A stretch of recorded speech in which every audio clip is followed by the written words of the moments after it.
தமிழகத்துல பொங்கல் திருநாள்னு சொன்னாலே தமிழர்களோட வீர கலாச்சாரத்தின் முக்கிய அங்கமா விளங்கக்கூடிய ஜல்லிக்கட்டு தான் நமக்கு ஞாபகத்துக்கு வரும். அந்த வகையில நாட்டு என 50 ஜல்லிக்கட்டு காளைகளை வளர்த்துட்டு வர்ற கணேசன் மற்றும் கருப்பையா சகோதரர்கள் தமிழகம் முழுக்க நடைபெறக்கூடிய எல்லா ஜல்லிக்கட்டு போட்டிகளையும் கலந்துகிட்டு விலை உயர்ந்த கார் உள்ளிட்ட பரிசுகளை வென்று அசத்திட்டு வர்றாங்க. உத்வேகமளிக்கும் இவங்களோட அழகிய பயணத்தை விவரிக்குது இந்த செய்தி தொகுப்பு. புதுக்கோட்டை மாவட்டம் மங்கதேவன்பட்டியைச் சேர்ந்த கணேசன் மற்றும் கருப்பையா சகோதரர்கள் கடந்த 5 ஆண்டுகளா 50 ஜல்லிக்கட்டு காளைகளை வளர்த்துட்டு வர்றாங்க.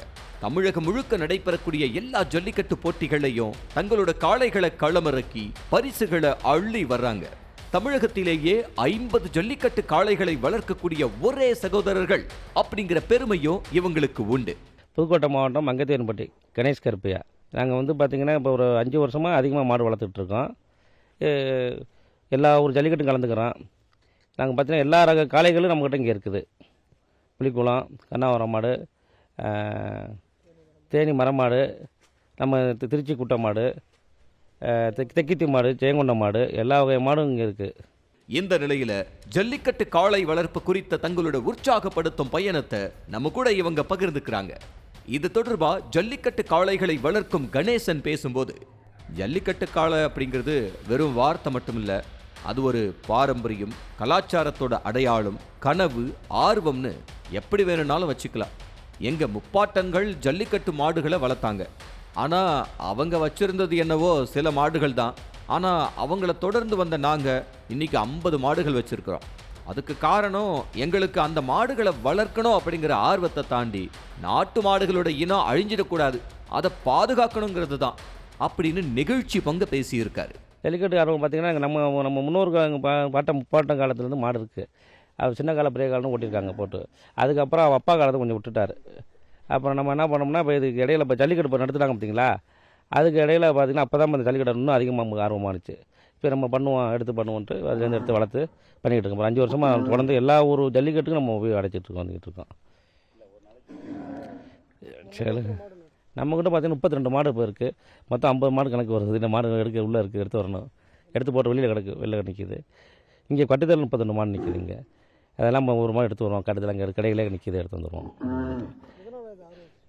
ஆர்வம் அப்படின்னா நம்ம முன்னோர்கள் வளர்த்துருந்தாங்க. அதுக்கப்புறம் பார்த்திங்கன்னா இந்த ஜல்லிக்கட்டு தடை பண்ணதுக்கப்புறம் அதை பண்ணி நடத்தணும், இதை விட்டுறக்கூடாது அப்படின்னு எடுத்து நாங்கள் அதிகமாக பண்ண ஆரம்பித்தோம்.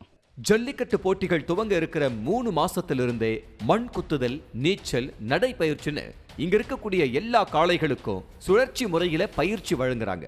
தினமும் 8 மாடுகள் வீதம் பயிற்சி நடக்கும் நிலையில காளைகள் நல்ல உறுதியான தேகத்துல இருக்க பருத்தி கொட்டைகள், பழங்கள், பேரீச்சை போன்ற உணவுகளை வழங்குறாங்க.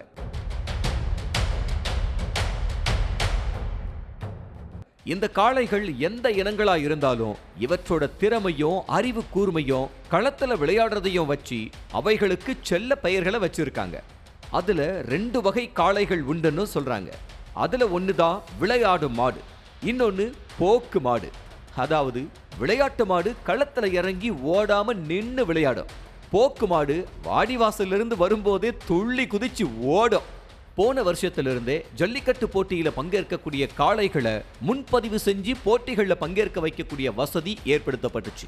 ஆனா முன்பதிவு செய்யறதுல பல குளறுபடிகள் ஏற்படுறதாவும், போலி டோக்கன்கள் போடப்படுறது அதிகரிச்சிருக்கிறதாவும் சொல்லி ஆன்லைன் முன்பதிவு செய்யும் முறைய தமிழக அரசு மறுபரிசீலனை செய்யணும்னு காளை வளர்ப்போர் தரப்பிலிருந்து கோரிக்கை வைக்கப்படுது.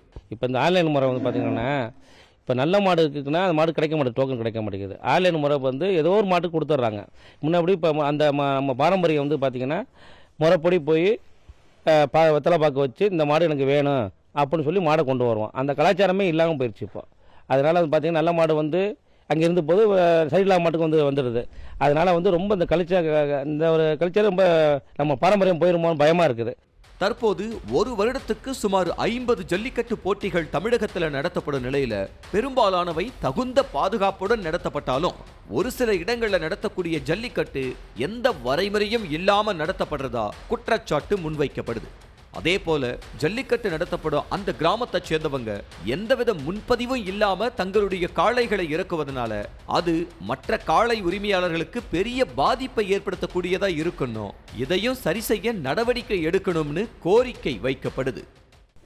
ஆன்லைன் டோக்கன் போட்டோம்னா டூப்ளிகேட் வந்து நிறைய அடிக்கிறாங்கண்ணே. நிறைய ஊருக்கு வந்து ஒரு சில ஊருக்கு மாடு ஏற்றிட்டு போனோம். ஏற்றிட்டு போயிட்டு ஒரே டோக்கனில் 4 நம்பர் 5 நம்பர் இருந்தனால உண்மையாக நாங்கள் கொண்டு போன டோக்கன் உண்மையாக இருந்துச்சு, ஆனால் அவங்க கொண்டு போனால் டூப்ளிகேட்டாக இருந்துச்சு. அதனால் எங்கள் மாட்டையும் சேர்த்து வெளியே அனுப்பிட்டாங்க. அதனால ரொம்ப சங்கடமாகி போச்சு. அவ்வளோ செலவு பண்ணி 10,000 5,000 செலவு பண்ணி வெளியில் போயிட்டு மாடு அவுக்க முடியாமல், அது அவுத்து வந்தாலும் 10,000 5,000 செலவு பண்ணி அவுத்து மாடு வெளியே வந்தாலும் மனசு திருப்தி ஆயிடும். அவுக்காமே கொண்டு போயிட்டு சும்மா இது வந்து ரொம்ப மனசு சங்கடமாக இருந்துச்சு. செய்திகளை உடனுக்குடனும் துல்லியமாகவும் தெரிந்து கொள்ள சப்ஸ்கிரைப் பண்ணுங்க.